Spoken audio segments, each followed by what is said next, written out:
Hi అండి, నమస్తే. ఈరోజు వీడియోలో క్యాప్సికమ్ గ్రేవీ కర్రీ చూపించబోతున్నానండి. ఎంతో సింపుల్గా టేస్టీగా ఉంటుంది. ఇందుకోసం ముందుగా పల్లీలను వేయించుకోవాలి. ఇలా వేయించుకొని పక్కకు పెట్టుకోవాలి. అదే కడాయిలో 3 టేబుల్ స్పూన్ల ఆయిల్ వేసుకొని జీలకర్ర, ఆవాలు, మినపగుళ్ళను వేసుకొని వేయించుకోవాలి.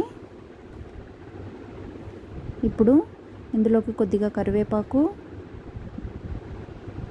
ఇప్పుడు ఇందులోకి ముందుగానే కట్ చేసి పెట్టుకున్న ఉల్లిపాయ ముక్కలను వేసుకొని బాగా వేయించుకోవాలండి. ఇప్పుడు ఇందులోకి కొద్దిగా సాల్ట్ వేసి తొందరగా వేగడానికి సాల్ట్ వేసుకొని మరోవైపు మిక్సర్ జార్లోకి వేయించిన పల్లీలను వేసుకొని ఇందులోకి 1 టేబుల్ స్పూన్ కారం, తగినంత సాల్ట్ వేసుకొని మిక్సీ పట్టుకోవాలండి. ఇందులోకి పెద్ద ముక్కలుగా కట్ చేసి పెట్టుకున్న ఒక చిన్న ఉల్లిపాయని అందులోకి వేసి చింతపండు వేసి మిక్సీ పట్టుకొని పక్కకు పెట్టుకోవాలండి. అలాగే కడాయిలో అల్లం వెల్లుల్లి పేస్ట్ వేసుకున్నాక క్యాప్సికమ్ ముక్కలను వేసుకొని అవి బాగా వేగనివ్వాలండి.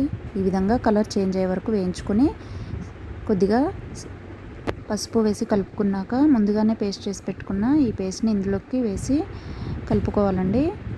కొద్దిగా వాటర్ వేసుకోవాలి. 1 గ్లాసు. ఒక 5-6 నిమిషాలు ఉడికించాక కొత్తిమీరతో గార్నిష్ చేసుకుంటే క్యాప్సికమ్ కర్రీ రెడీ అయిపోయినట్టేనండి.